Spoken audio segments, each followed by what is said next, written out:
Manalangin po tayo.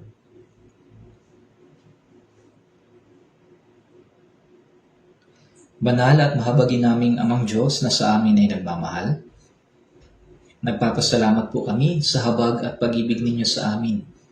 Bagaman kami noon ay lumayo sa inyo at namuhay sa kasalanan, noong hindi pa namin nakikilala ang Diyos, kinuha ng Panginoong Hesus ang sumpa at hatol na nararapat sana sa amin.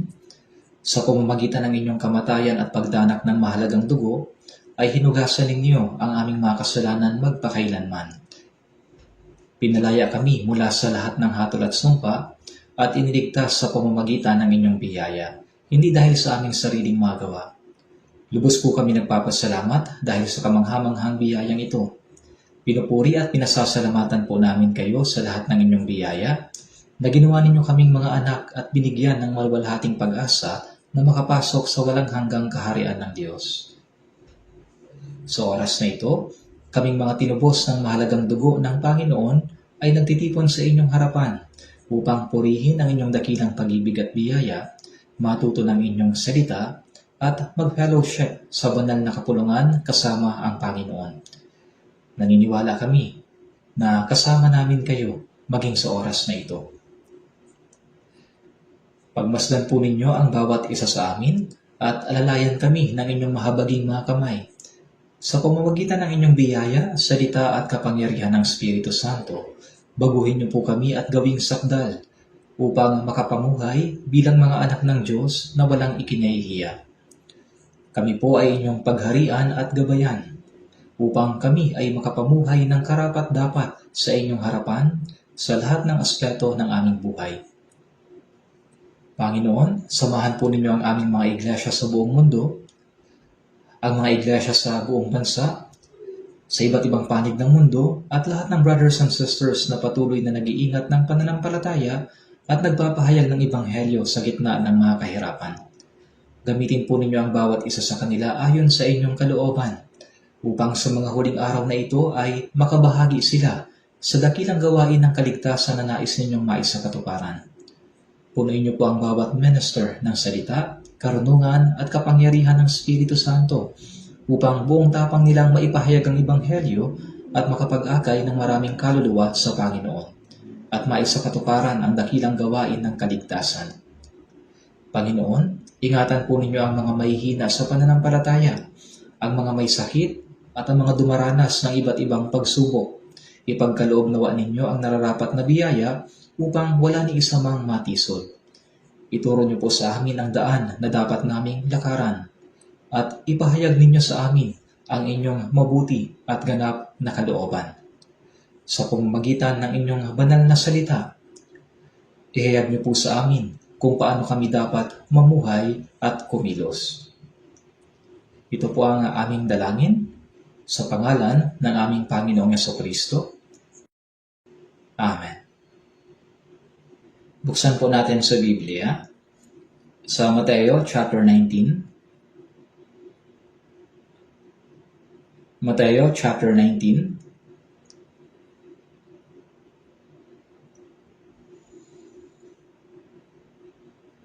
Verse 16 to 29. Verse 16 to 29.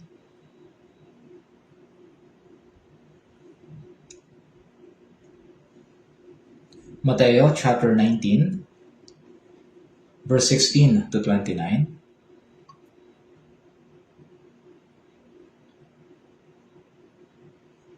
May isang lumapit sa kanya at nagsabi, "Guro, anong mabuting bagay ang dapat kong gawin upang magkaroon ako ng buhay na walang hanggan?"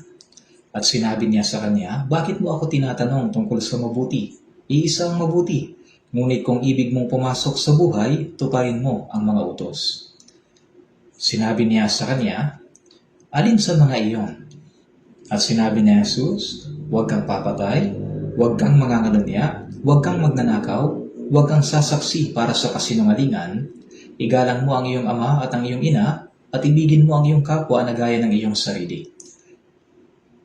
Sinabi sa kanya ng kabataang lalaki, "Sinunod ko na ang lahat ng mga ito. Ano pa ang kulang sa akin?" Sinabi sa kanya ni Jesus, "Kung ibig mong maging ganap, Humayo ka, ipagbili mo ang iyong mga ari-arian, at ibigay mo sa mga dukha, at magkakaroon ka ng kayamanan sa langit. At pagkatapos ay pumarito ka at sumunod sa akin. Ngunit nang marinig ng binata ang ganitong salita, umalis siyang nalulungkot sapagkat napakarami niyang ari-arian. At sinabi ni Jesus sa kanyang mga alagad, katotohanang sinasabi ko sa inyo, mahirap para sa isang mayaman ang pumasok sa kaharian ng langit. Muling sinasabi ko sa inyo, mas madali pa sa isang kamelyo ang dumaan sa butas ng isang karayom kaysa isang mayaman ang pumasok sa kaharian ng langit. Nang marinig ito ng mga alagad, sila'y lubhang nagtaka at nagsabi, kung gayon, sino kaya ang maliligtas? Ngunit tiningnan sila ni Jesus at sinabi sa kanila, sa mga tao ito ay hindi maaaring mangyari, ngunit sa Diyos ang lahat ng mga bagay ay maaaring mangyari. Pagkatapos ay sumagot si Pedro at sinabi sa kanya, narito, iniwan namin ang lahat at sumunod sa iyo. Ano naman ang makakamit namin? Sinabi ni Jesus sa kanila, katotohanang sinasabi ko sa inyo na sa pagbabago ng lahat ng mga bagay, kapag uupo na ang anak ng tao sa kanyang maluwalhating trono, kayong mga sumunod sa akin ay uupo rin sa 12 trono na naghuhukom sa 12 lipi ng Israel. At ang sino mang nag-iwan ng mga bahay o mga kapatid na lalaki o mga kapatid na babae o ama o ina o mga anak o mga lupa alang-alang sa aking pangalan ay tatanggap ng makasandaang ulit at magmamana ng buhay na walang hanggan.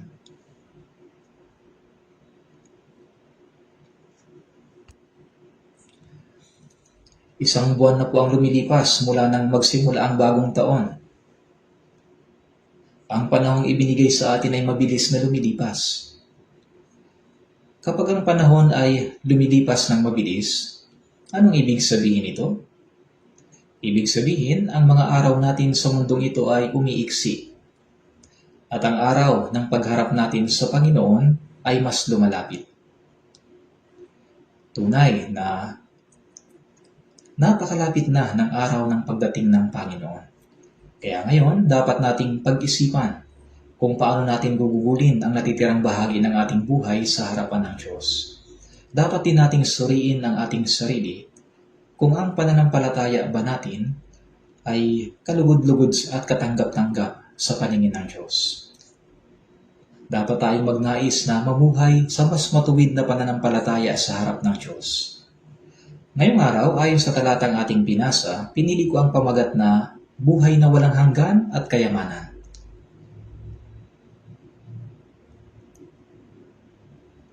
Sa talatang ito, may isang lalaking lumapit kay Jesus at nagtanong ng isang napakahalagang tanong. Guro, anong mabuting bagay ang dapat kong gawin upang magkaroon ako ng buhay na walang hanggan? Ang ganitong tanong ay makikita natin sa iba't ibang bahagi ng Biblia. Sapagkat maraming tao ang may matinding pagnanais na magkaroon ng buhay na walang hanggan. Kaya ang lalaking ito ay lumapit kay Jesus at nagtanong,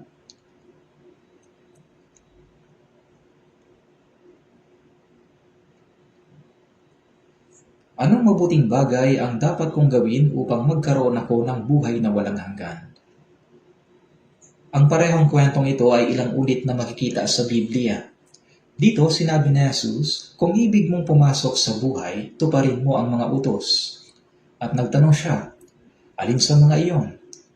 Sumagot si Jesus, huwag kang papatay, huwag kang mangangalunya, huwag kang magnanakaw, huwag kang sasaksi para sa kasinungalingan, igalang mo ang iyong ama at ang iyong ina, at ibigin mo ang iyong kapwa na gaya ng iyong sarili. Detalyadong ipinaliwanag ni Jesus ang kautusan. At sinabi ng lalaki, sinunod ko na ang lahat ng mga ito, ano pa ang kulang sa akin? Ayon sa sinabi ng taong ito, natupad daw niya ang lahat ng utos na binanggit ni Jesus. At sinabi ni Jesus sa kanya, kung ibig mong maging ganap, humayo ka, ipagbili mo ang iyong mga ari-arian at ibigay mo sa mga dukha at magkakaroon ka ng kayamanan sa langit. Pagkatapos ay pumarito ka at sumunod ka sa akin. Ngunit nang marinig ng binata ang ganitong salita, umalis siyang nalulungkot sapagkat napakarami niyang ari-arian.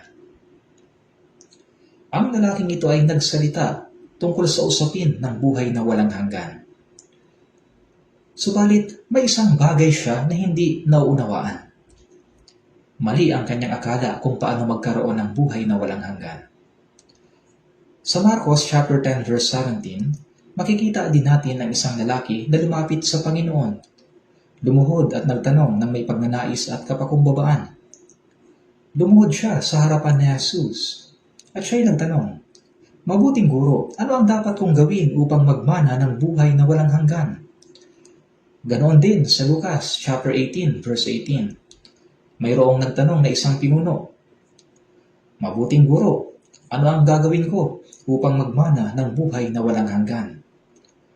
At sa Lucas chapter 10 verse 25, nagtanong din ang isang dalubhasa sa kautusan, "Guro, ano ang dapat kong gawin upang magmana ng buhay na walang hanggan?" Kaya lahat sila ay may iisang paksa, ang usapin ng buhay na walang hanggan. Ngunit makikita natin na bagamat iisa lamang ang kanilang tanong, lahat sila ay mayroong maling pagkakaunawa tungkol sa paraan kung paano matatamo ang buhay na walang hanggan. Ang buhay na walang hanggan ang pinakamahalagang bagay sa buhay natin. Sa Genesis chapter 1 verse 27, sinabi na nilalang ng Diyos ang tao ayon sa kanyang sariling larawan. Sa lahat ng nilikha ng Diyos, tanging tao lamang ang nilikha ayon sa larawan ng Diyos. Ang larawan ng Diyos ay hindi tumutukoy sa katawan. Ito ay tumutukoy sa ating spirito.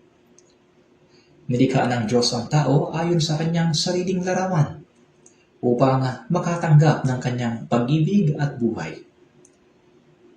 Upang makasama niya sa kaharian ng Diyos magpakailanman.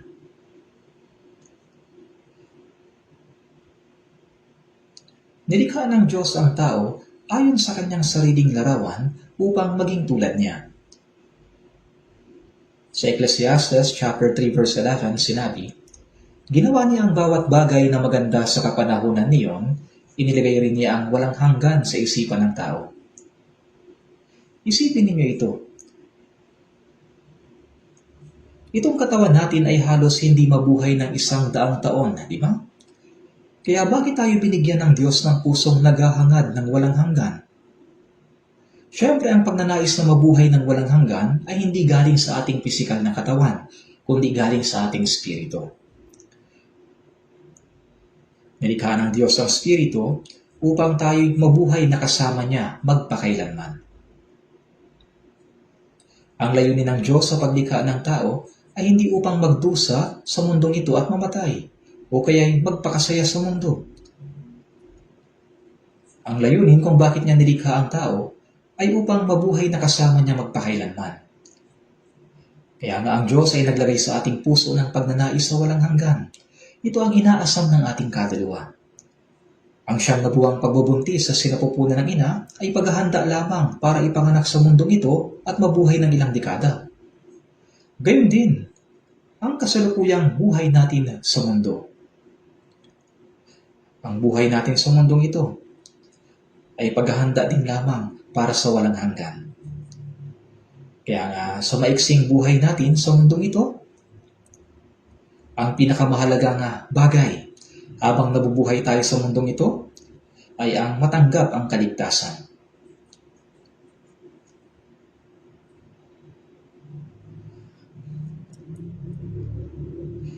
Kaya matanggap ang kaligtasan, mamuhay ayon sa kalooban ng Diyos, at pagkatapos ay pumasok sa kaharian ng Diyos upang makasama siya magpakailanman. Kaya itong buhay natin sa mundo ay paghahanda lang para dito. Hindi lamang tungkol sa kaligtasan, marami ring aral sa Biblia tungkol sa kung paano tayo makakapasok sa kaharian ng Diyos, mabubuhay na kasama niya, at makikibahagi sa kanyang kaluwalhatian. Sinasabi nga na ang uod ay nagiging sikada pagkatapos ng 7 taon, di ba? Totoong matagal bago ito tuluyang maging sikada. Sa loob ng 7 taon, nananatili itong uod sa ilalim ng lupa.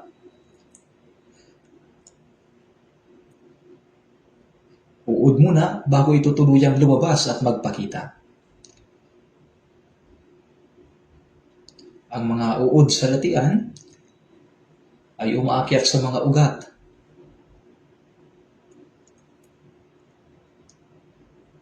At sila ay nagiging mga tutubi na lumilipad papalayo.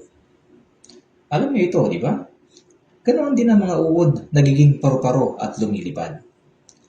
Para sa tao, ang mahalagang issue ay hindi kung paano mabubuhay ang ating katawan sa mundo, ngunit kung saan pupunta ang ating kaluluwa pagkatapos ng kamatayan.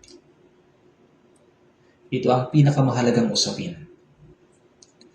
Itong usapin tungkol sa buhay na walang hanggan.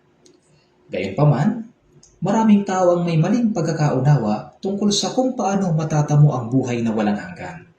Tingnan natin sandali sa Ebanghelyo ni Lucas, chapter 18.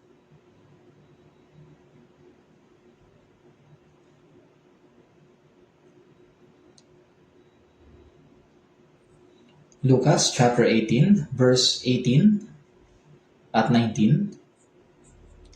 Tinanong siya ng isang pinuno, "Mabuting guro, anong gagawin ko upang magmana ng buhay na walang hanggan?" Sinabi sa kanya ni Jesus, "Bakit mo ako tinatawag na mabuti? Walang mabuti kundi ang Diyos lamang."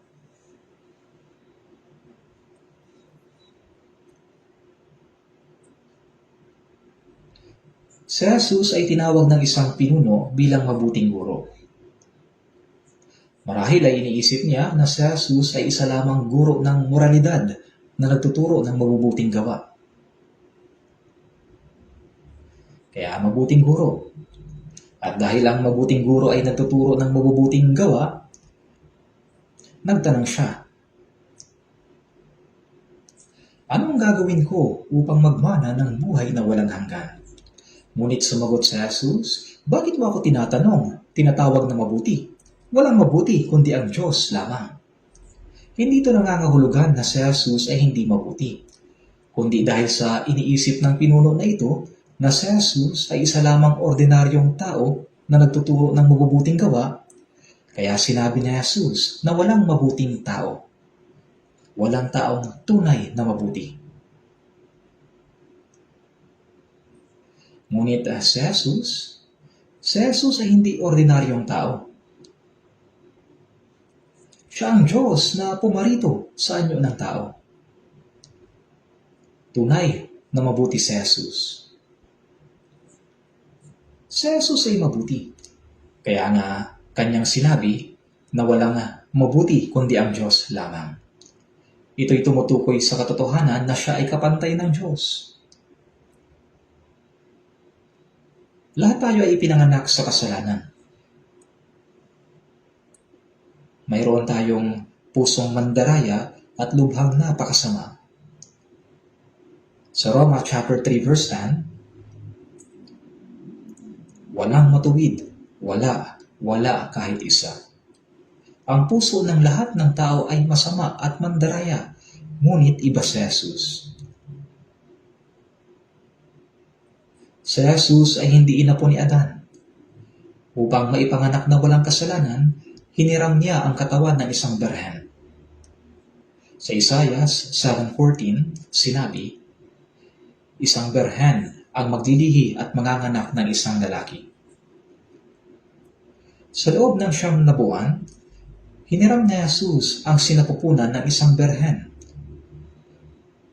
upang siya'y maipanganak sa laman. Subalit hindi siya inapo ni Adan. Mula sa kapanganakan, si Jesus ay matuwid. Hindi siya nakagawa ng kasalanan. Perpekto niyang iningatan ang mga utos ng Diyos. Kaya si Jesus lamang ang nag-iisang matuwid at mabuti.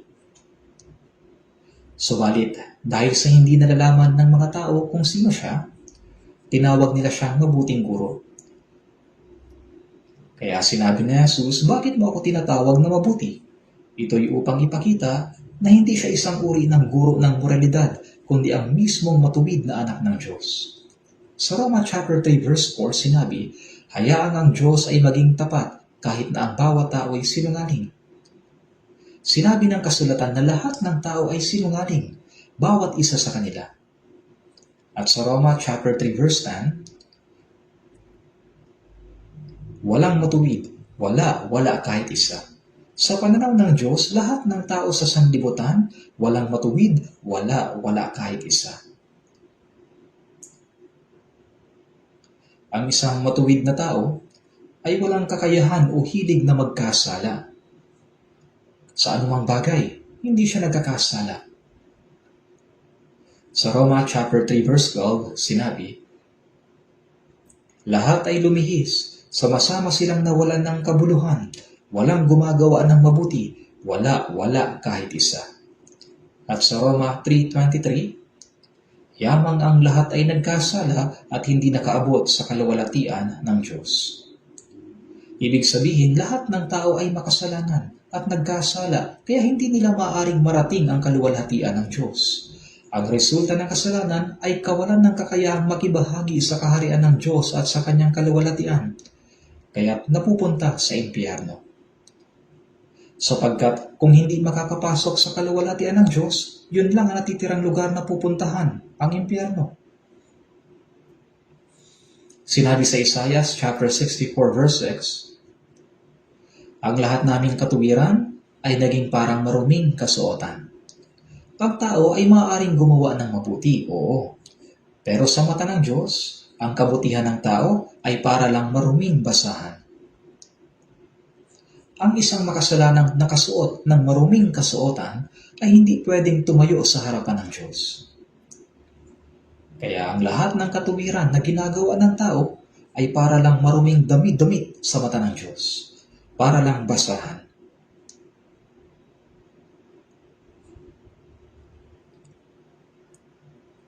Ang mga bagay na tila mabuti na ginagawa ng tao ay may halong pagkukunwari o kasinungalingan. Peke, ito'y isang pagpapanggap ng kabanalan. Ang tao ay walang kakayahan na gumawa ng tunay na kabutihan. Parang isang regalo na maganda ang pagkakabalot. Tuwing Kapaskuhan, nagbibigay ang mga tao ng regalo. Ang iba, maganda ang pagkakabalot. Pero pag binuksan, sira na ang laman, gaya ng bulok na mansana sa loob. Sa labas, mukhang maayos. Pero sa loob, peke, bulok. Ganon din sa mga tao. Sa labas ay mukhang banal at relihiyoso. Meron pang iba na nag-aayuno at gumagawa ng maraming mabubuting gawa. At iniisip nila na sa ganitong paraan ay makakamtan nila ang buhay na walang hanggan. Ngunit hindi ito totoo.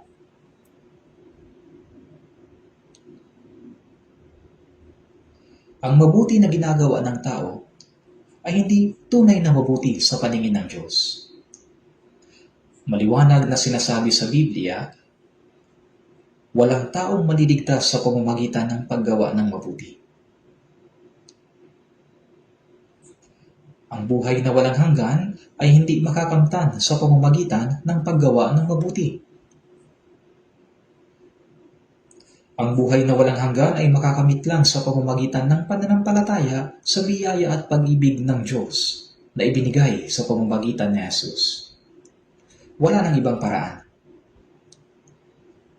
Ngunit dahil sa hindi ito alam ng mga tao, inaakala nila na sa pamamagitan ng kanilang sariling mga gawa ay makakamtan nila ang buhay na walang hanggan. Ito'y maling akala. Sa John chapter 3 verse 16, sapagkat gayon na lamang ang pag-ibig ng Diyos sa sanlibutan, kaya bakit minamahal ng Diyos ang mga tao?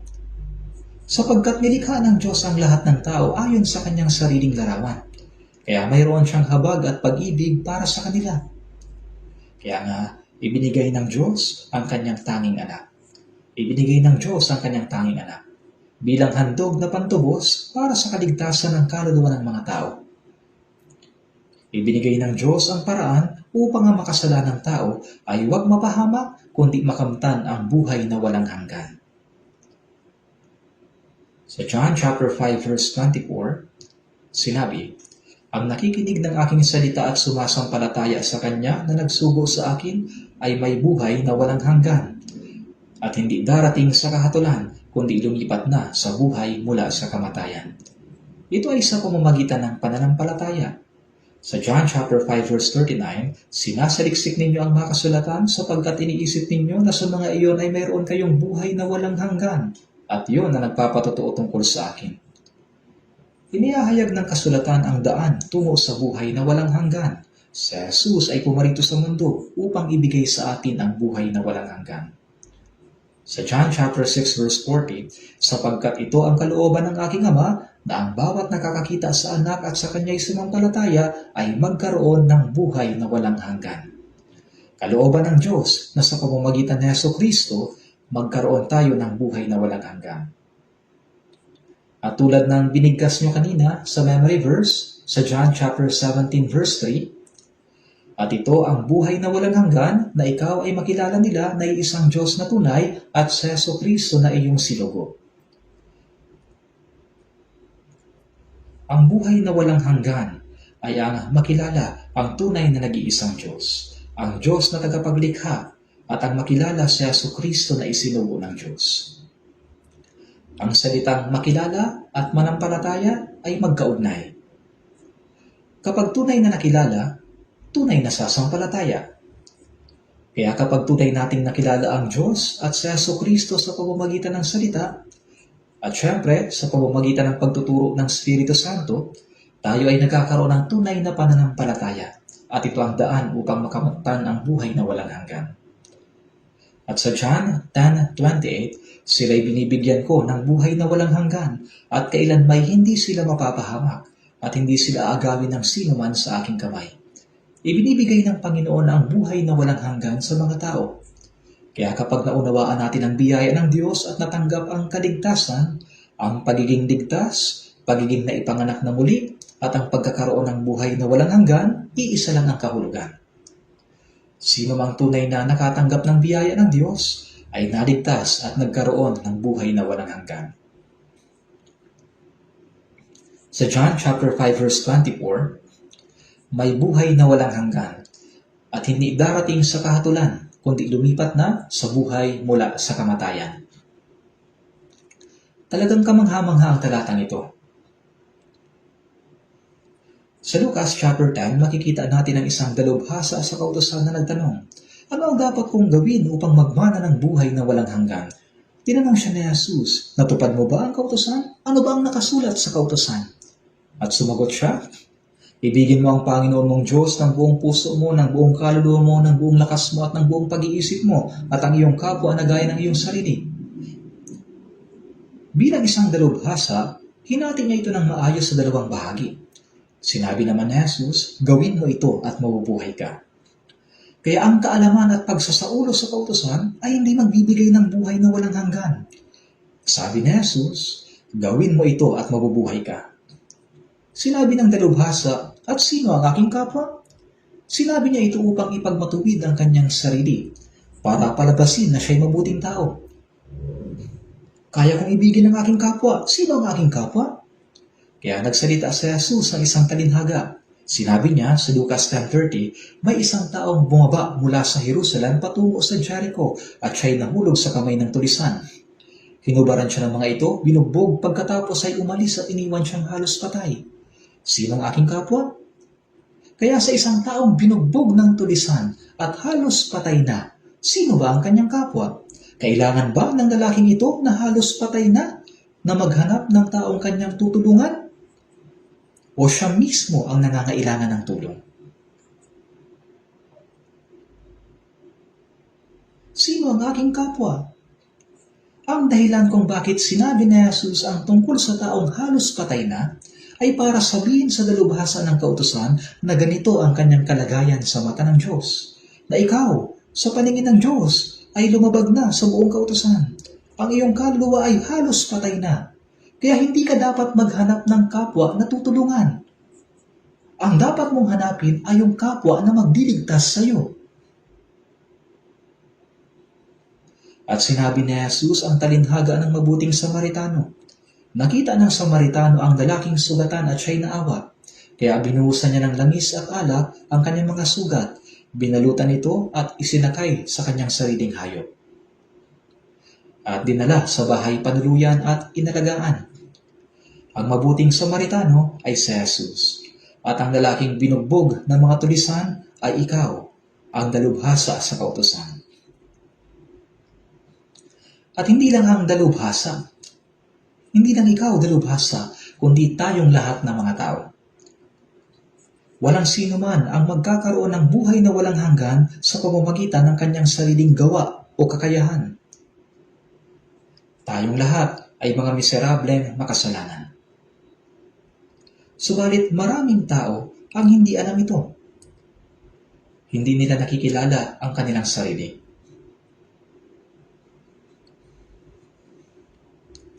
Sino mang nagnanais na ariing ganap sa pamamagitan ng kautusan, ay dapat malaman na lumabag na siya sa buong kautusan. Anong mabuting gawa ang dapat kong gawin? Aling kautusan ang kailangan kong sundin upang magkaroon ng buhay na walang hanggan? Hindi mo matutupad ang kautusan sapagkat ikaw ay makasalanan. At higit pa rito, lumabag ka na sa buong kautusan. Pero hindi nila ito nalalaman.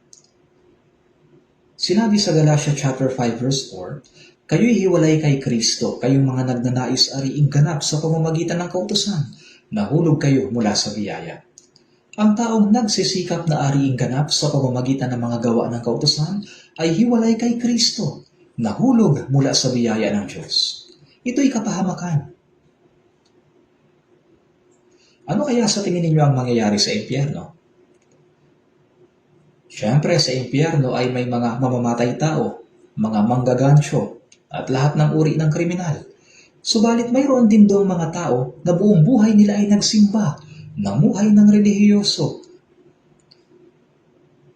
Ang iba pa'y tinuturing na deboto, at magkikita-kita sila doon. Ano sa palagay ninyo? Sa palagay niyo? Pagdating sa impyerno, maaring may magsabi pa, ikaw pala yan, Deacon. Andito ka rin pala. O ikaw pala, Elder. Kahit mga pastor nandito. Mukha itong biro. Subalit, maaaring mangyari ito. Ang isang tao ay maaaring mamuhay ng relihiyoso kahit na hindi paligtas. Siyempre, ang ginagawa nila ay hindi tunay na kabutihan, kundi panlabas ng pagkarelihiyoso.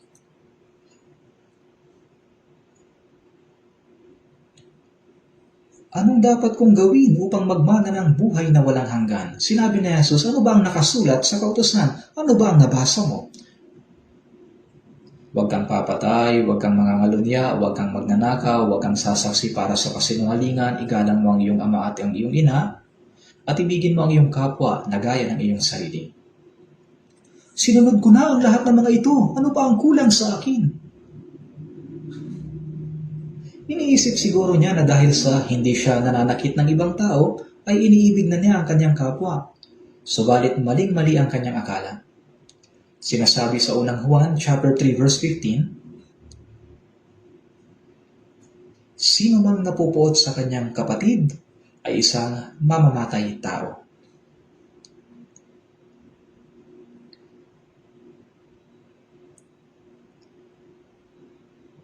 At sa Mateo 5:28,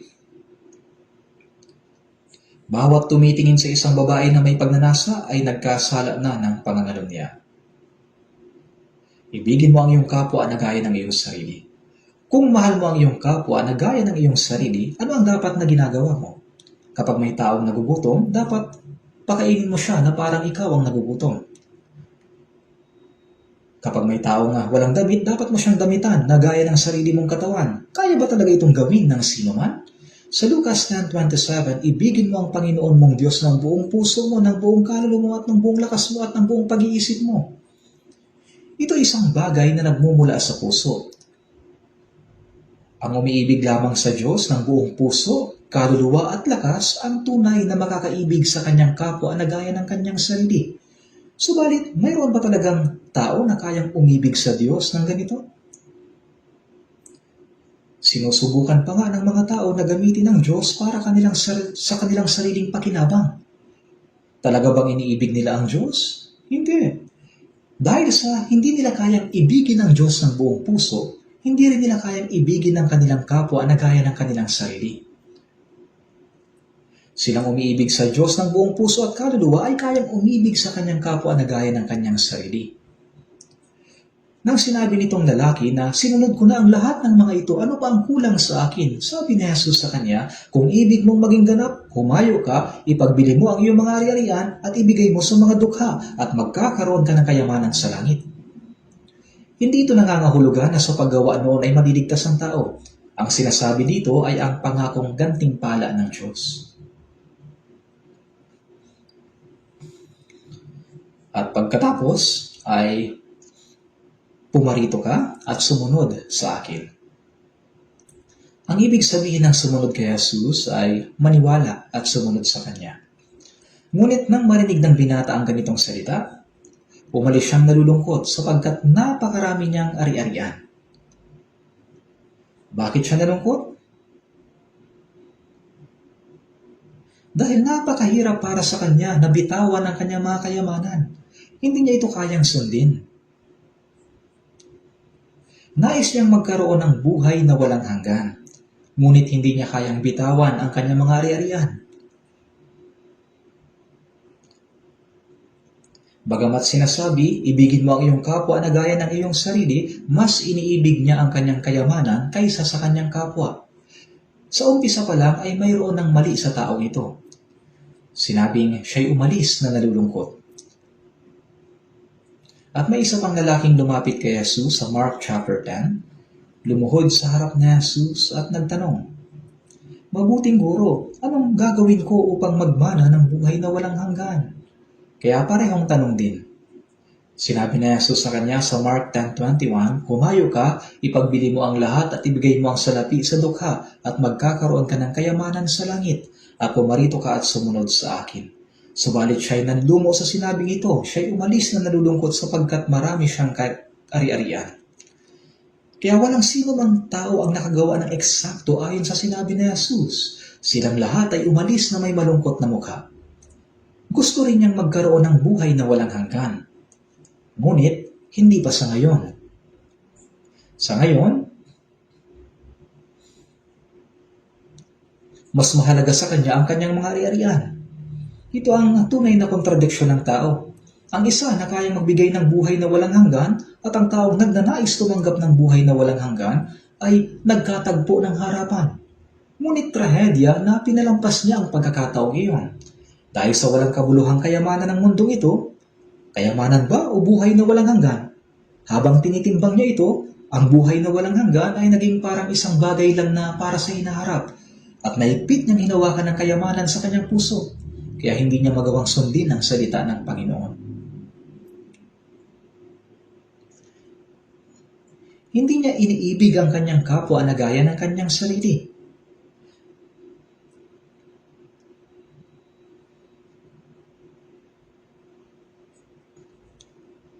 Ibigin mo ang Panginoon mong Diyos ng buong puso mo at ng buong kaluluwa mo at ng buong pag-iisip mo.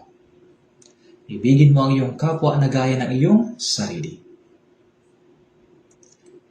Hindi niya inibig ang kanyang kapwa na gaya ng kanyang sarili, ngunit sinasabi niyang tinupad niya ang buong kautusan. Kapag nilabag mo ang dalawang ito, nilabag mo na ang buong kautusan, hindi ba? Sa paningin ng Panginoon, wala ni isa mang kautusan ang talagang natupad niya ng tama.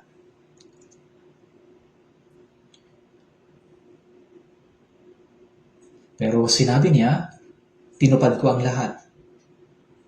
Mukhang iniisip niya na kung wala siyang ginawang masama sa kapwa, yun na ang ibig sabihin ng pag-ibig sa kapwa. Ngunit sinabi ni Jesus,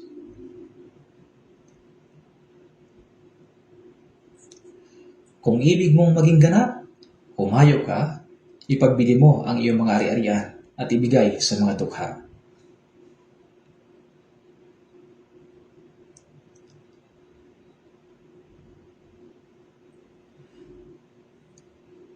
Kung talagang kaya niyang mahalin ang kanyang kapwa na gaya ng kanyang sarili, bakit hindi niya ito magawa, hindi ba?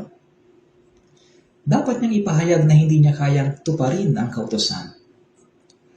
At dapat niyang hingin ang awa at kapatawaran ng Diyos, hindi ba? Gaya ng maniningil ng buwis sa Lucas chapter 18 na nagsabi, Diyos ko, mahabag ka sa akin na isang makasalanan. Ganyan ang dapat. Hindi natin natutupad ang kautusan at wala tayong lakas upang tuparin ito. Tayo mga makasalanan, kaya't ang tanging masasabi lang natin ay, Diyos, mahabag ka sa akin na isang makasalanan. Hindi tayo iniligtas ng Diyos dahil sa ating gawa. Sa Efeso chapter 2 verse 4, ngunit ang Diyos kalibhasa'y mayaman sa awa. Ang awa ay yung pag-ibig na nahabag. Dahil sa kanyang malaking pag-ibig sa atin, maging noong tayo mga patay sa pamamagitan ng ating mga pagsuway, binuhay niya tayo kay Kristo. Iniligtas niya tayo dahil sa kanyang pag-ibig na nahabag sa atin. Tanging sa pamamagitan ng kanyang biyaya, tayo'y iniligtas. Kaya ba ang dapat nating gawin? Diyos ko, hindi ko kayang sundin ang kautusan at wala rin akong lakas na tuparin ito. Ako'y isang makasalanan. Dapat itong ipahayag ng tapat at sabihin, mahabag ka sa akin.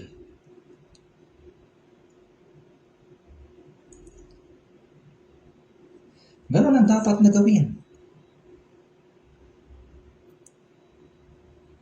Mayroon bang naligtas dahil sa paggawa ng mabuti at pagtupad sa kautusan?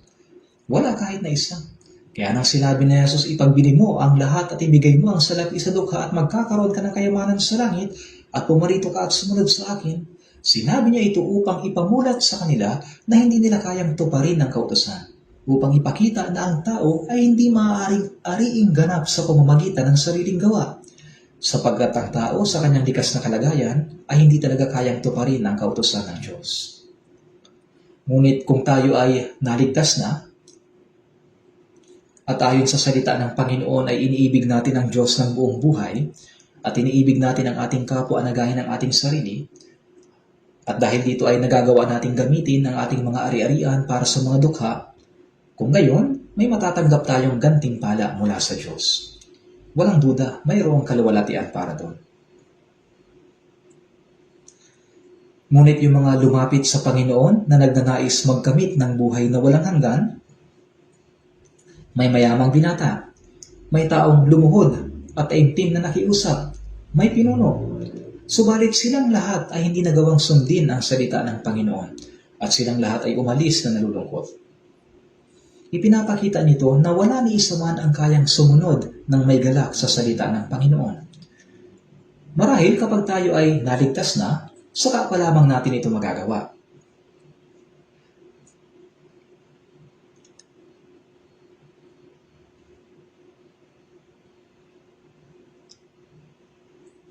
Sa pagitan ng dalawang pagpipilian, kayamanan ba o buhay na walang hanggan? Gusto nilang magkaroon ng buhay na walang hanggan, ngunit nang hinayang sila sa kayamanan. Kaya sa huli, ang pinili nila, kayamanan.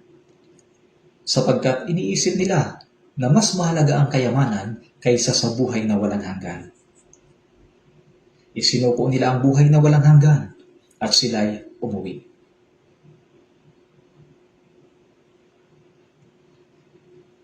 Iniisip nila na mas mahalaga ang kayamanan kaysa sa buhay na walang hanggan. Mas mahalaga ba talaga ang kanilang kayamanan kaysa sa buhay na walang hanggan? Siyempre hindi. Subalit mas pinahalagahan nila ang kayamanan kaysa sa buhay na walang hanggan. Kaya nga sa Colossus chapter 3 verse 5, sinabi, kasakiman na ito'y pagsamba sa mga Diyos-Diyosan. At sa Lucas 12:15, sinabi ni Jesus, mag-ingat kayo at magbantay laban sa lahat ng kasakiman, sapagkat ang buhay ng tao ay wala sa kasaganahan ng kanyang ari-arian. Ibig sabihin, ang magkaroon ng maraming pag-aari, hindi ito ang layunin ng buhay ng tao. Kaya sinabi niya, umiwas sa kasakiman. Maraming tao ang napapahamak magpakailanman dahil sa kayamanan.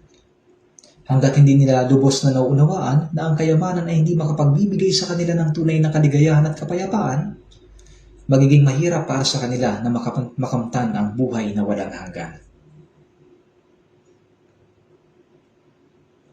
Kaya, hinayaan na lamang ni Jesus na umalis ang mga taong iyon.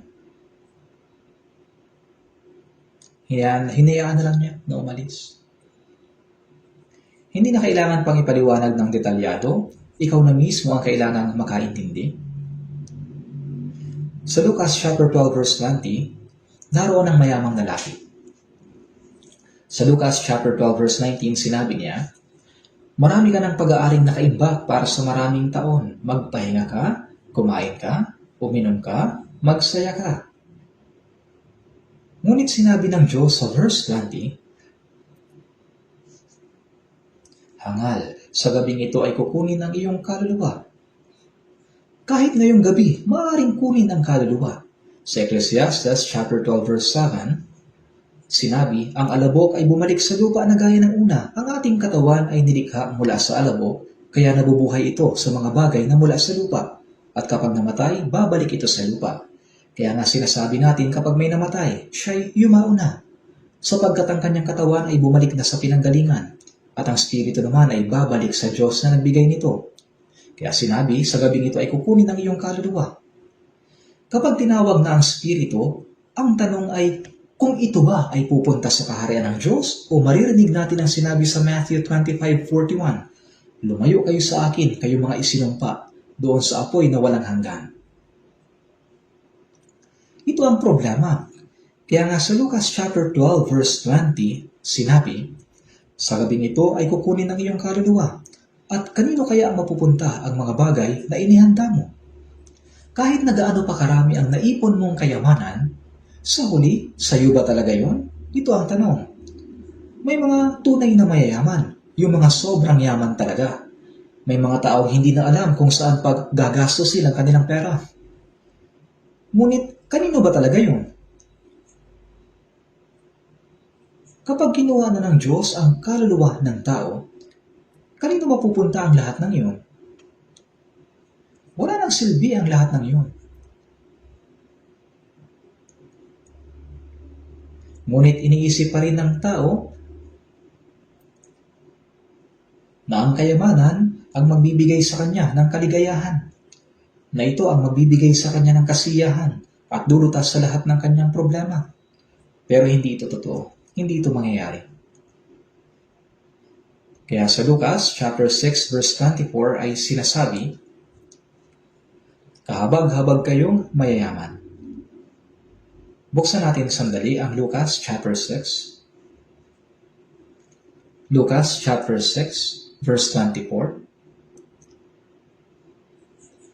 Verse 24 at 25.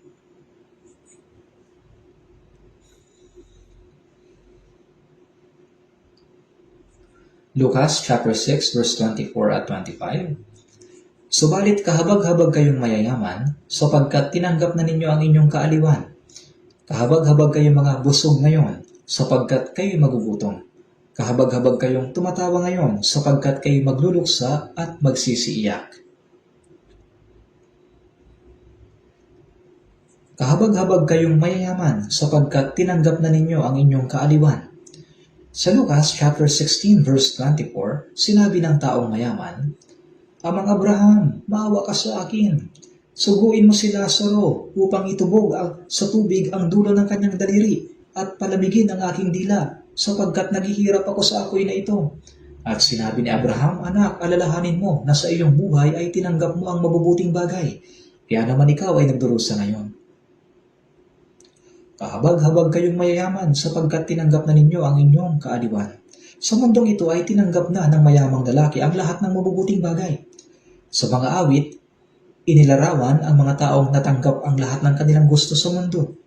Awit 17:14. Sila'y nasisiyahan na kasama ng mga anak at iniwan nila ang kanilang kayamanan sa kanilang mga sanggol. Natatamasa nila ang lahat ng kayamanan sa mundo. Napag-aari din ng Diyos at nasisiyahan sila rito. Ngunit hindi nila iniisip ang kaligtasan o ang buhay na walang hanggan na galing sa Diyos. Sapagkat tinanggap na ninyo ang inyong kaaliwan. Sa pamamagitan ng kayamanan at karangyaan ay natatamasa ng mga makamundong tao ang lahat ng mga bagay sa mundong ito. Kaya naman, pagdating sa kabilang buhay, sa Lucas chapter 16 verse 25, ikaw ay nagdurusa. Kaya nga, ang mga taong nasisiyahan at nagpapakasasa sa mundong ito ay dapat isipin na malapit na silang mahulog sa impyerno at magdusa magpakailanman. Kaya sinasabi, kahabag-habag kayo mga busog ngayon sapagkat kayo magugutom. Kayo mga busog. Kayo mga busog. Ito ay tumutukoy sa mga taong hindi iniisip ang Diyos. Mga taong hindi iniisip ang kanilang kaluluwa, kundi ang iniisip lang ay ang kanilang tiyan, ang kanilang kasiyahan. Kaya sa Roma 16:18, ang mga gayon ay hindi naglilingkod kay Kristo na Panginoon natin, kundi sa kanilang sariling tiyan. May mga taong ang iniisip lang ay ang kung paano kumain ng mabuti at mamuhay ng maginhawa. Yun lang ang nasa isip nila. Kaya, kahabag-habag kayong mga busog ngayon sapagkat kayo magugutom, kahabag-habag kayong tumatawa ngayon sapagkat kayo magluluksa at magsisiiyak. Tumatawa ngayon. Hindi ba ang pagtawa natin ay dapat na magmula sa kagalakan ng kaluluwa? Ngunit hindi, puro panlabas na katuwaan lamang. Sa Ecclesiastes chapter 7 verse 6, sapagkat kung paano ang lagitik ng mga tinik sa ilalim ng palayok, gayon ang halakhak ng hangal. Ito may walang kabuluhan. Ito hindi magandang pakinggan. Sa mga Kawikaan 14:13, maging sa pagtawa ang puso ay mapanglaw at ang wakas ng kasayahan ay kalungkutan. Sinusubukan ng tao na itago ang lungkot at hirap at bighati sa loob ng kanilang puso sa pamamagitan ng pilit na pagtawa. Ito ay pagpapanggap.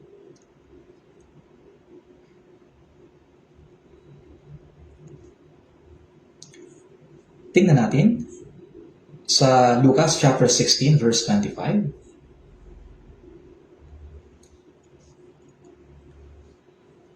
Lucas chapter 16 verse 25.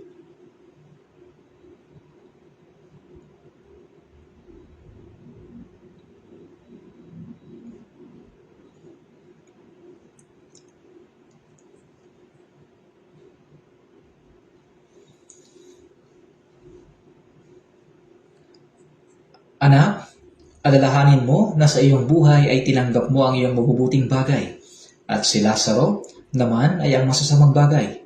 Subalit ngayon ay inaaliw siya rito at ikaw ay nagdurusa. Narito ang pulubing si Lazaro. Ang pulubi ay mayroong pangalan, Lazaro, di ba? Ang ibig sabihin ng Lazaro ay, Diyos ang aking kaaliwan. Hindi sinasabi ng talatang ito na lahat ng pulubi ay pupunta sa langit at lahat ng mayaman ay pupunta sa impyerno. Hindi yan ang sinasabi dito. Si Lazaro ay namuhay na ang Diyos ang kanyang kaaliwan.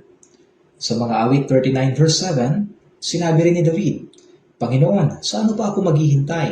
Ang aking pag-asa ay sa iyo. Itong dakilang hari ng Israel na si David ay nagsabi, Sa ano pa ako maghihintay? Ang aking pag-asa ay sa iyo lamang, Panginoon. Ito ang sinabi ni Haring David sa mga awit 39 verse 7.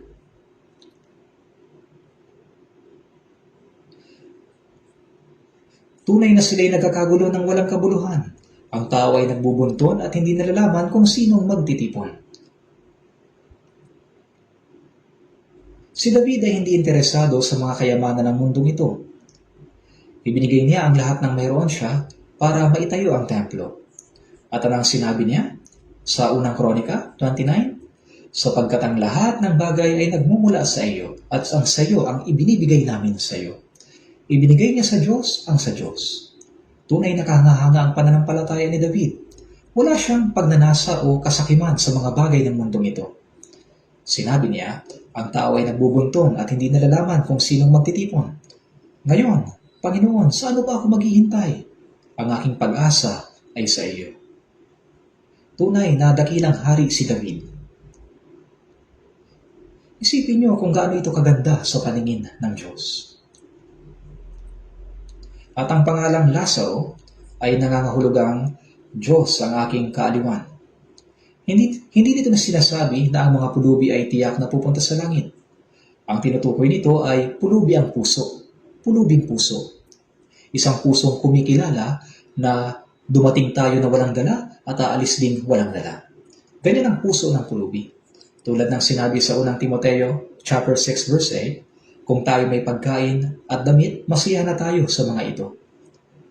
Kapag ang isang tao ay nasisiyahan sa Panginoon, tiyak natutulungan siya ng Panginoon.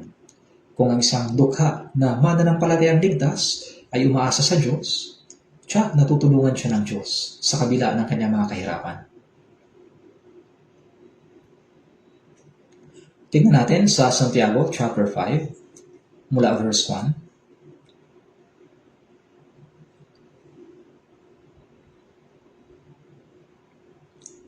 Santiago chapter 5, mula verse 1.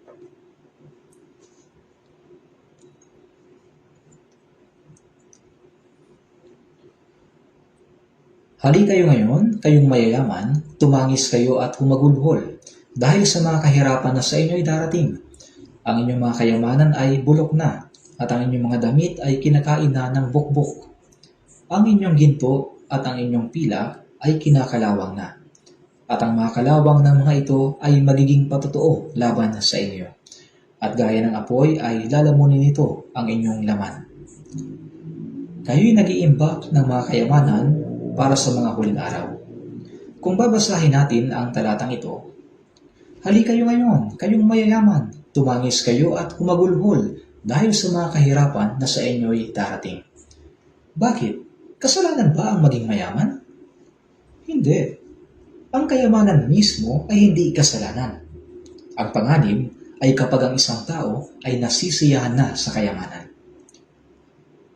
Pakiramdam niya ay sapat na siya at hindi na siya nakakaramdam ng pangangailangan sa Diyos. Ang mayayamang tao na umaasa lamang sa pera ay madalas na hindi nakakaranas ng espiritual na pakikibaka. Walang pagkauhaw sa kanilang kaluluwa. Iniisip nila na nasa kanila na ang lahat. Iniisip nila na kapag mayroon silang pera, ay magagawa na nila ang lahat. Magagawa nilang kontrolin ng ibang tao, bilhin ng kahit na ano, at mamuhay ayon sa sariling gusto. At ang kayamanan ay madaling magdulot ng pagmamataas. Kaya naman ang mga mayayaman ay mayroong kayabangan. Mahirap para sa kanila na bumalik sa Diyos. Ang kayamanan ay hindi pagpapala kung inilalayo tayo nito sa Diyos. Yung puso natin sa Diyos. Hali kayo ngayon, kayong mayayaman. Tumangis kayo at humagulhol dahil sa mga kahirapan na sa inyo'y darating. Ang inyong mga kayamanan ay bulok na. Ang inyong ginto at ang inyong pilak ay kinakalawang na. May ilan na nagsasabi, kung ang pilak at ginto ay kinakalawang, edi punasan na lang lagi. O kaya pinturahan. Ngunit sabi, ang mga kalawang na mga ito ay magiging patotoo laban sa inyo. At gaya ng apoy, lalamunin nito ang inyong laman. Kayo nag-iimbak ng mga kayamanan para sa mga huling araw. Kung iisipin natin, habang papalapit ang araw ng pagdating ng Panginoon, ang halaga ng kayamanan na hawak nating mga Kristiyano ay unti-unting bumababa, hindi ba? Pagdating ng Panginoon, ang halaga ng lahat ng kayamanang mayroon tayo ay babalik sa zero. Hindi ba? Kaya ano ang dapat nating gawin? Bago ito mawalan ng halaga, lahat ng ito ay dapat nating gamitin sa mga halagang bagay. Sa makabuluhang bagay. Ano sa palagay niyo?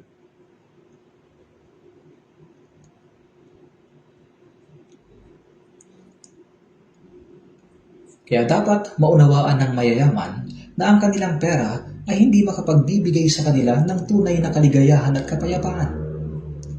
Kaya nga sinabi na mahirap para sa isang mayaman na makapasok sa kaharian ng Diyos. Ngunit hindi ito nangangahulugan na lahat ng mayaman ay pupunta sa impyerno. May mga mayaman na nakapasok sa langit.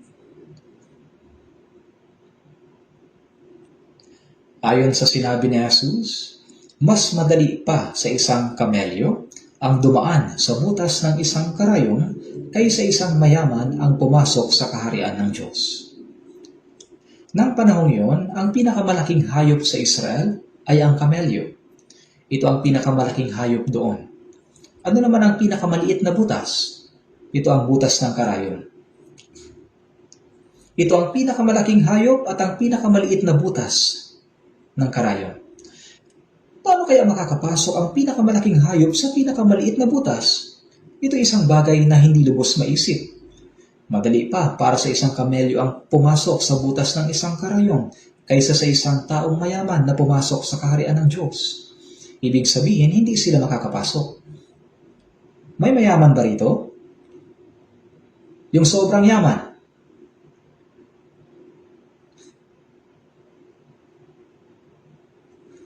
Wala tayong tao na sobrang yaman sa ating church.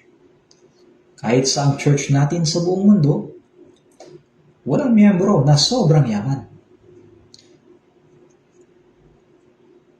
Ako mismo ay lumaki sa kahirapan mula sa aking pagkabata. Marahil ay kaunti lang ang tao na naging kasing hirap ko. Pero kung babalikan, sa tingin ko, yun ay napakalaking biyaya sa akin. Dati naiisip ko, sana ipinanganak ako sa mayamang pamilya. Sana anak ako ng presidente ng isang malaking kumpanya. Mabuti sana kung anak ako ng pangulo. Ngunit kung ipapanganak ka bilang anak ng isang pangulo, ano kaya ang mangyayari? Halos imposibleng maligtas. Ang anak ng isang chairman ng kumpanya ay mahirap maligtas. Paano sila maliligtas kung palagi silang nagyayabang, naglalaro kung saan-saan, at nahuhulog sa mga walang kabuluhang bagay kasama ng kanilang mga walang saysay na kaibigan? Ang naipanganak sa isang mahirap na pamilya at mamuhay ng may karukhaan ay isang malaking pagpapala. Sinabi ni Jesus sa Matthew chapter 5 verse 3, mapapalad ang mga dukha sa spirito sapagkat kanila ang kaharian ng langit. Sa chapter 11 verse 5, ipinangangaral sa mga dukha ang magandang balita. At sa Santiago chapter 2 verse 5, sinasabi, pinili ng Diyos ang mga dukha sa sanlibutan ito upang maging mayaman sa pananampalataya at mga tagapagmana ng kaharian. Ang Ebanghelyo ay ipinangangaral sa mga dukha at tinawag ng Diyos ang mga dukha upang sila'y maging mayaman sa pananampalataya at maging tagapagmana ng kaharian ng Diyos. Ang pagiging dukha ay mabuting bagay. Sa kabila ng kahirapan, naglilingkod ka sa Diyos at umaasa sa Kanya at kasama mo ang Panginoon. Mula pagkabata, hindi ko alam kung may plano ba ang Diyos sa pagiging mahirap ko, ngunit talagang malaking biyaya ang maging mahirap.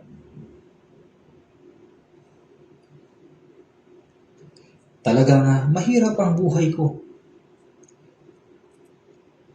Noong nag-aaral ako sa seminaryo sa Daegu,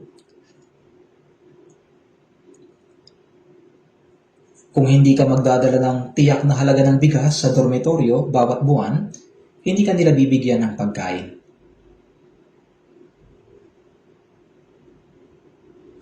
May mga pagkakataon na ilang beses akong muntik nang hindi makapagbigay ng bigas sa dormitoryo.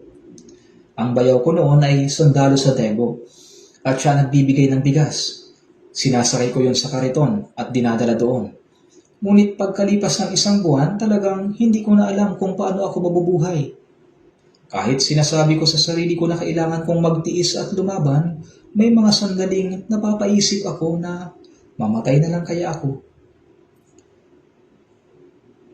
Sa tingin ko, kaya maraming tao ang nagpapakamatay. Kapag ang isang tao ay lubog na sa kawalan ng pag-asa, nawawala na ang gana sa buhay.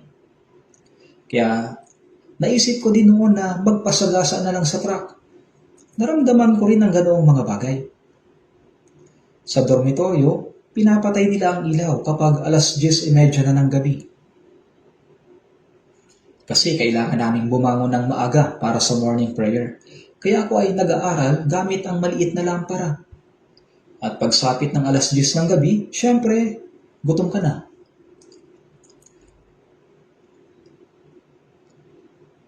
Ang mga kasama kong may pera, lumalabas sila para bumili ng tinapay. Pero wala akong pambili. Ganito ako nabuhay noon.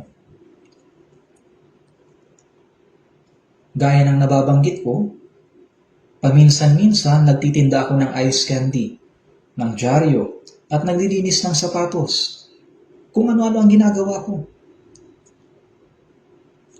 Sanay akong mamuhay sa hirap.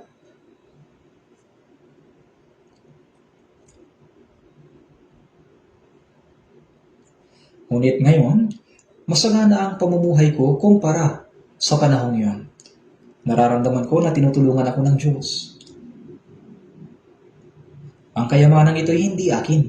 Ito'y sa Diyos. Naunawaan ko na kung mamumuhay ako ayon sa kalooban ng Diyos, ibibigay niya ang lahat ng kailangan ko upang mabuhay. Subalit,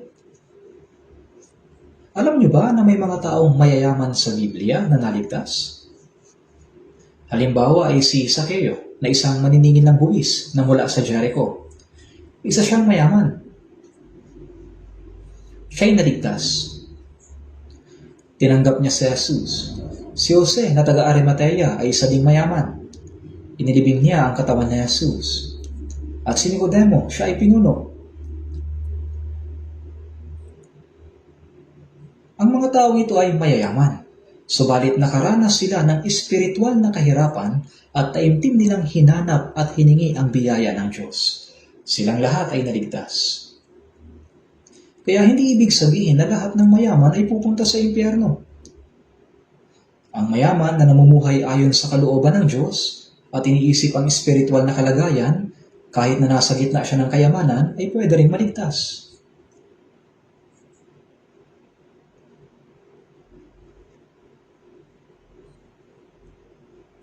May mga tao na may kayamanan, ngunit hindi nakakaramdam ng pangangailangan sa Diyos. At may mga mahihirap na walang kayamanan sa mundo, ngunit bumabalik sa Diyos ng may dalisay na puso.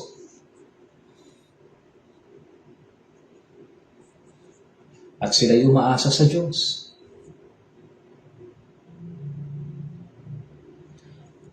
Ang mga taong may hirap, mas nakakaranas sila ng espiritual na pagkauhaw. Ngunit mayroon ding may hirap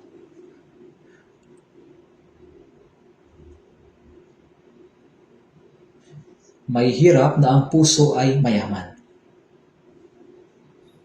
Mahirap sila ngayon ang kanilang kalagayan sa mundo, ngunit ang kanilang puso ay mayaman. Sila'y nagsusumika para sa pera. May kilala akong ganitong tao, isang tendera ng maliit na tindahan. Nang mangaral ako sa kanya, sabi niya, ay naku, mayayaman lang ang pumupunta sa church. Ngunit ako, naabala lamang sa paghahanap buhay, paano ako makakapagsimba? Napaka-busy daw niya. Ang babaeng yun ay abalang-abala upang kumita ng pera. Nangungupahan lang siya, ngunit sabi niya, bibili raw siya ng sarili niyang bahay at isa pang gusali pagkatapos noon.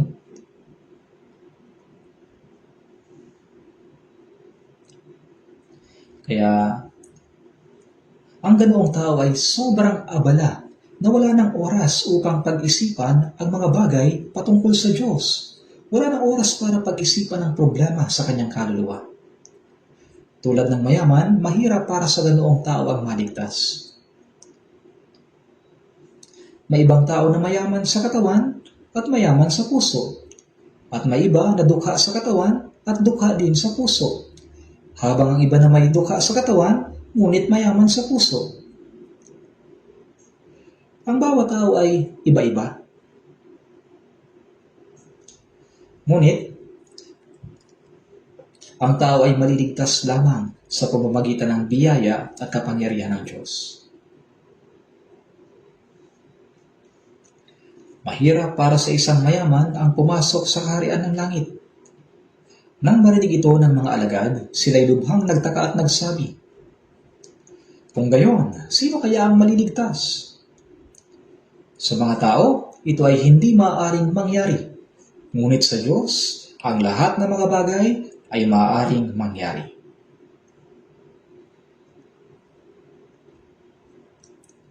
Ang mga mahihirap ay dapat ding maligtas sa pamamagitan ng biyaya ng Diyos.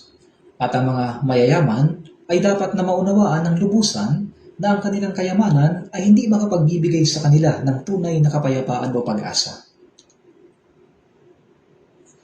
Kaya dapat nilang hanapin ang biyaya ng Diyos. Kung hindi, hindi sila maliligtas. Kaya kapag hinanap nila ang biyaya ng Diyos, matatanggap nila ang awa at tulong ng Diyos at sila'y maliligtas. Mayroong panganib para sa mayaman. Sila'y nahuhulog sa pagmamataas at nagyayabang sa kanilang sarili. Kapag mayroon silang pera, iniisip nila na magagawa na nila ang lahat. Iniisip nila na kaya nilang mabuhay ng maayos kahit na walang Diyos. Hindi sila nakakaramdam ng pangangailangan sa Diyos. Kung titingnan natin sa Apokalipsis chapter 3 verse 17, sinabi sa iglesia ng Laodicea, "Sapagkat sinasabi mo, ako'y mayaman at naging mariwasa at hindi ako nangangailangan ng anuman." Ang mga taga-Laodicea ay nawasak dahil sa kanilang pagmamataas. Noong AD 60, winasak ng lindol ang Laodicea. At nang tutulungan sana sila ng Roma, tinanggihan nila dahil sa kanilang pagmamataas. Sinabi nila, hindi namin kailangan ng tulong. Ganito ba talaga kayaman ang mga taga-Laodicea?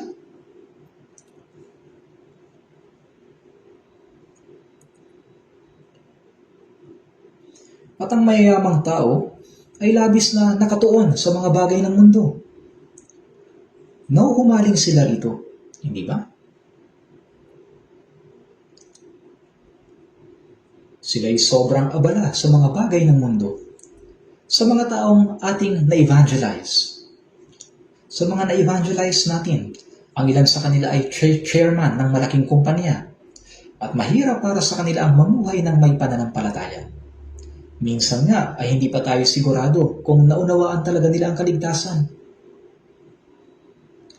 Sa malalaking simbahan kung saan maraming mayayaman ang nagtitipon, nakikisalimuha sila sa iba pang mayayaman. Palaging naglalaro ng golf o lumalabas para maglibang. Sila'y sobrang abala at hindi nakatuon sa Diyos. Kahit alam nila na naaakit na sila doon, hinahayaan nila ang kanilang sarili na matagay nito. Alam nila na may kontradiksyon sa ginagawa nila, ngunit hindi nila kayang makatakas dito. Nakatuon sila sa mga walang kabuluhang bagay ng mundong ito, sa mga bagay na nakikita, at wala silang interes sa mga espiritual na bagay, sa mga bagay na hindi nakikita, sa mga pangako ng Diyos. Wala silang interes dito. Nabubuhay sila na may maling akala tungkol sa kanilang sarili. Ito'y isang trahedya. Sa 2 Korinto, chapter 4, verse 18, "Sapagkat ang mga bagay na nakikita ay may katapusan, subalit ang mga bagay na hindi nakikita ay walang hanggan." Ang lahat ng mga bagay na nakikita natin ngayon, maglalaho din kinalaunan, hindi ba? Ang mga pangako ng Diyos ay hindi nakikita, subalit ito ay walang hanggan. Sa Santiago, chapter 4, verse 14, "Ano ba ang inyong buhay? Kayo nga'y isang singaw na sa sandaling panahon ay lumilitaw at pagkatapos ay naglalaho. Ang buhay natin sa mundong ito ay para lamang isang singaw na pansamantala. Sa sandaling panahon lumilitaw at pagkatapos ay naglalaho. Baka iniisip nyo, mabubuhay pa naman ako ng ilang dekada. Naku! Sabi na Jesus sa Lucas chapter 12 verse 20, "Sa gabing ito ay kukunin ng inyong kaluluwa." At sa Kawikaan 27 verse 1, "Huwag mong ipagyabang ang kinabukasan, sapagkat hindi mo alam kung ano ang dadalhin ng isang araw." Sa murang edad ay pwedeng dumating ang kamatayan kahit sa mga bata. Kahit malulusog at malalakas ay maaaring biglang mamatay. Kahit pa humaba ang buhay, aabot lang ito ng ilang dekada. Mabilis din itong magtatapos. Kaya't hindi natin dapat ilagak ang ating pag-asa sa mundong ito. Dapat tayong mamuhay na naniniwala sa mga walang hanggang pangako ng Diyos, sa mga bagay na hindi nakikita. Ang mga mayayaman sa mundong ito ay naaaliw sa mga makamundong bagay. Wala silang interes sa mga espiritual na bagay, sa mga pangako ng Diyos. Kaya ngayon, ang mayayaman ay makasarili nila. Sila'y naghahangad ng higit pa. Walang katapusan ang kanilang pagnanasa. Natatakot sila na baka mawala ang kanilang mga ari-arian at kaginhawaan. Kaya labis-labis ang kanilang pag-iingat at pag-aalala. Salit na isipin na ibahagi ang kanilang kayamanan sa mga nangangailangan, hinahawakan nila ito. Ayaw nilang bitawan. At nananatili silang nakatali sa mga ito. Dahil iniisip nila na ang kayamanan ang magbibigay sa kanila ng kapayapaan at seguridad, hanggang sa huling hininga, ang iniisip lang nila ay kung paano ito madadagdagan at pararamihin.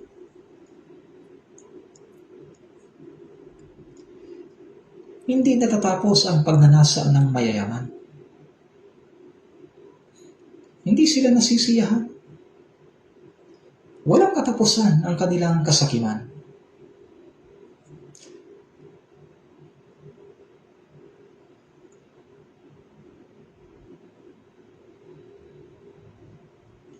Hindi nila nasasabing sapat na ito. Wala itong katapusan sa loob nila. Sa Kawikaan, chapter 11, verse 24 at 25,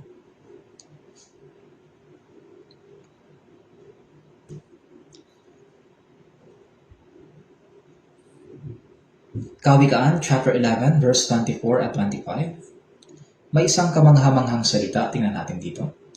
Kawikaan, chapter 11, verse 24 at 25. May taong nagbibigay ng masagana at lalo pang yumayaman.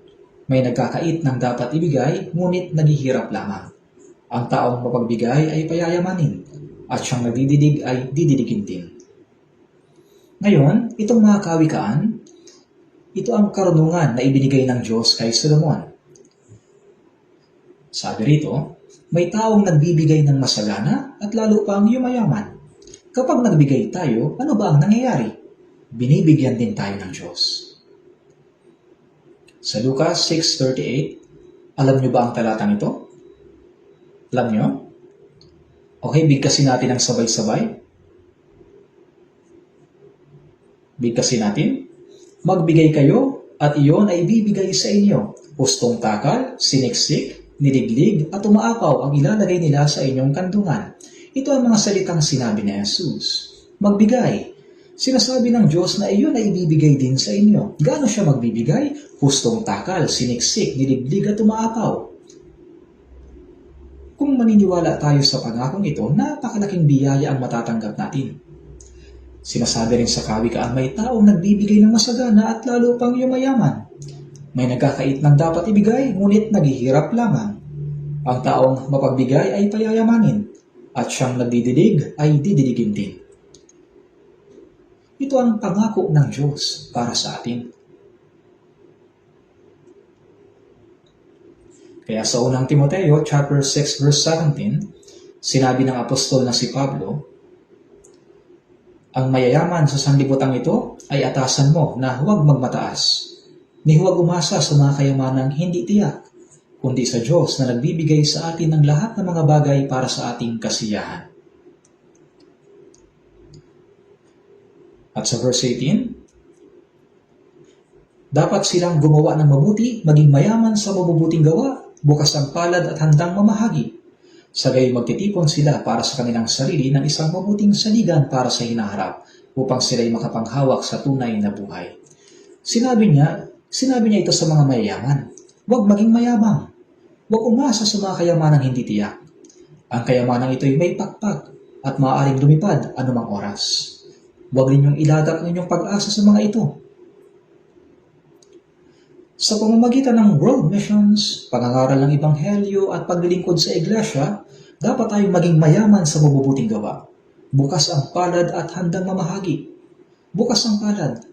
Kapag nakakita ng nangangailangan, tulungan. Sabay magtitipon para sa sarili ng isang mabuting saligan para sa hinaharap upang makapaghawak sa tunay na buhay. Ang mga taong marunong gumamit ng kayamanan ng wasto ay ang mga taong matalino.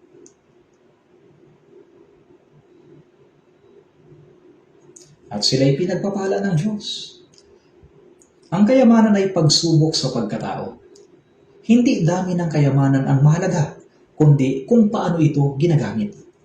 Anong silbi ng kayamanan kung hahawakan mo lang at hindi gagamitin ng wasto? Dapat nating gamitin ng mabuti ang kayamanan. Makikita mo ang tunay na layunin at pagpapahalaga ng isang tao sa kung paano niya ginagamit ang kanyang kayamanan. Ang taong marunong gumamit ng pera ng tama ay mayroong tamang pagpapahalaga at malinaw na layunin sa buhay. Hindi ba? Totoo ito. 100%. Kung gusto mong malaman kung anong klase ng tao ang isang tao, bigyan mo siya ng maraming pera. At tingnan mo kung paano niya ito gagastusin o gagamitin.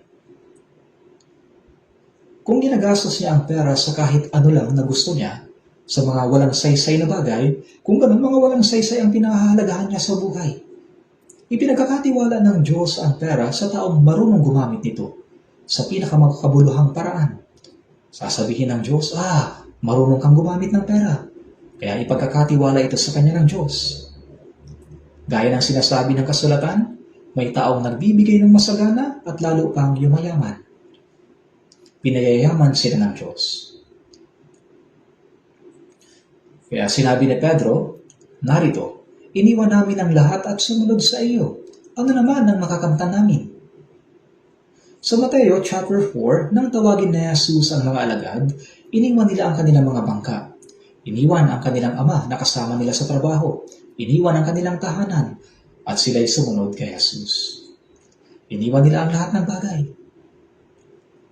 At sumunod sila kay Jesus. Si Pedro, Santiago, Juan at iba pang mga alagad nang sabihin sa kanila ng Panginoon, sumunod kayo sa akin at gagawin ko kayong mamamalakaya ng tao.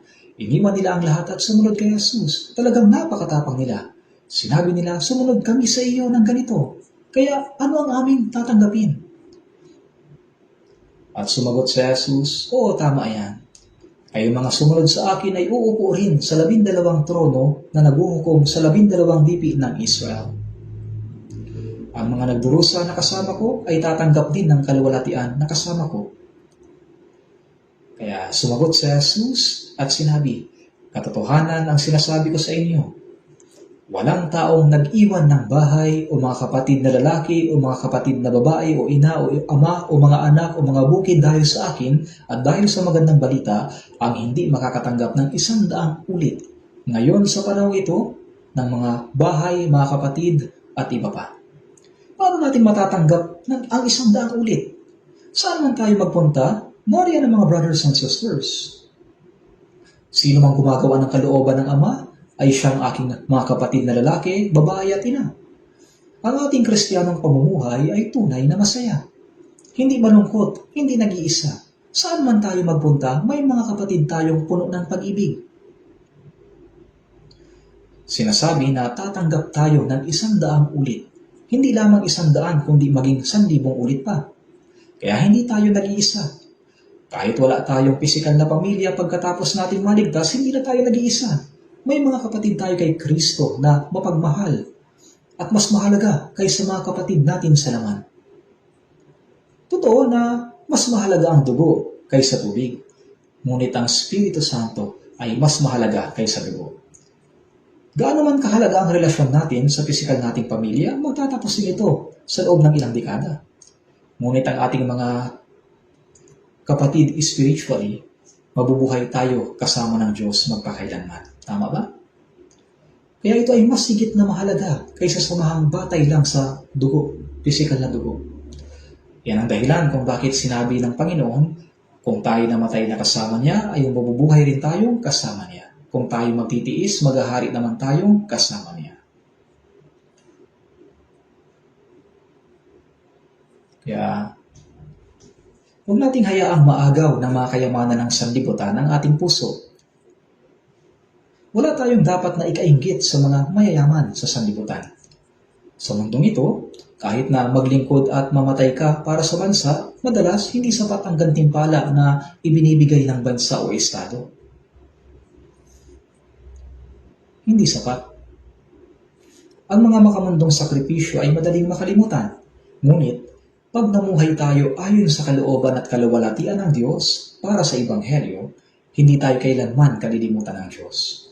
Gagantimpalaan niya tayo ng mga bagay na maluwalhati at walang hanggan. Kaya dapat tayong magpasya na mamuhay ayon sa kalooban ng Diyos. Dapat nating maunawaan kung gaano kadakila at kaluwalhati ang matatanggap natin mula sa Panginoon. Higit pa sa anumang isinakripisyo natin para sa Kanya sa mundong ito. Kung may isinasakripisyo tayo para sa Panginoon sa mundong ito, napakalaki at napakahalaga ng gantimpala na matatanggap natin mula sa Kanya. Pagbalik ng Panginoon, gagantimpalaan niya tayo ng mga bagay na walang hanggan, mga bagay na maluwalhati. Kaya huwag nating hayaan na maagaw ng mga kayamanan ng mundong ito ang ating puso. Upang iligtas ang ating kaluluwa, namatay ang bugtong na anak ng Diyos bilang kapalit ng makasalanang tulad natin. Ibinuhos niya ang kanyang mahalagang dugo upang tayo'y iligtas. Kaya meron ba tayong dapat na ipagkait sa Panginoon? Ang Panginoon na naging lahat para sa atin. Kapag namuhay tayo na may ganitong puso, bibigyan tayo ng Diyos ng mabubuting bagay. Sinasabi sa Roma chapter 8 verse 17, kung mga anak, mga tagapagmana rin, mga tagapagmana ng Diyos at mga kasamang tagapagmana ni Kristo, kung tunay ngang nagtitiis tayo kasama niya upang tayo luwalhati namang kasama niya. At sa 2 Korinto 4:17, inihahanda tayo nitong magaan at panandaliang kapigatian para sa walang hanggan at di masukat na kaluwalhatian. Ang mga kasalukuyang pagdurusa at kapigatiang nararanasan natin sa ating buhay pananampalataya ay pansamantala lamang. Ngunit ang kaluwalhatiang ibibigay sa pamamagitan ng mga ito ay walang hanggan. Ang mga pagdurusa na tinitiis natin para sa Panginoon ay panandalian. Subalit ang kaluwalhatiang ibabalik ng Panginoon ay walang hanggan. Yan ang dahilan kung bakit maraming pangako sa kasulatan. Kaya huwag nating hayaan na maagaw ang ating puso ng mga walang kabuluhang bagay ng mundong ito. Manalangin na po tayo. Mahabagin naming Amang Diyos, kami po ay nagpapasalamat sa inyo sapagkat iniligtas ninyo kami na minsan namuhay ng hiwalay sa inyo, na sumusunod sa mga pagnanasa ng laman at namumuhay para sa mga walang kabuluhang bagay ng sanlibutan. At itinalaga ninyo kami na maging mga banal. Nagpapasalamat din po kami sa biyayang nagpapahintulot sa amin na mamuhay ng may pagsunod sa kalooban at kaluwalhatian ng Diyos sa loob ng Iglesia, kung saan ang Panginoon ay patuloy na gumagawa. Kaming mga tinubos ng mahalagang dugo ng Panginoon, tulungan niyo po kami na ipamuhay sa nalalabi naming buhay ang para sa kalooban at kaluwalhatian ng Diyos. Maghari po kayo sa aming lahat upang ang aming puso ay hindi maagaw ng mga walang kabuluhang bagay ng mundong ito, kundi mamuhay kami ayon sa banal na kalooban at banal na mga pangako ng Diyos. Patnubayan niyo po ang aming mga brothers and sisters upang hanggang sa araw ng pagdating ng Panginoon, nawa maipamuhay nila ang nalalabi nilang mga buhay para lamang sa kalooban at kaluwalhatian ng Diyos sa loob ng salita at mga pangako ng Panginoon. Ito ang aming dalangin sa pangalan ng Panginoong Jesucristo. Amen.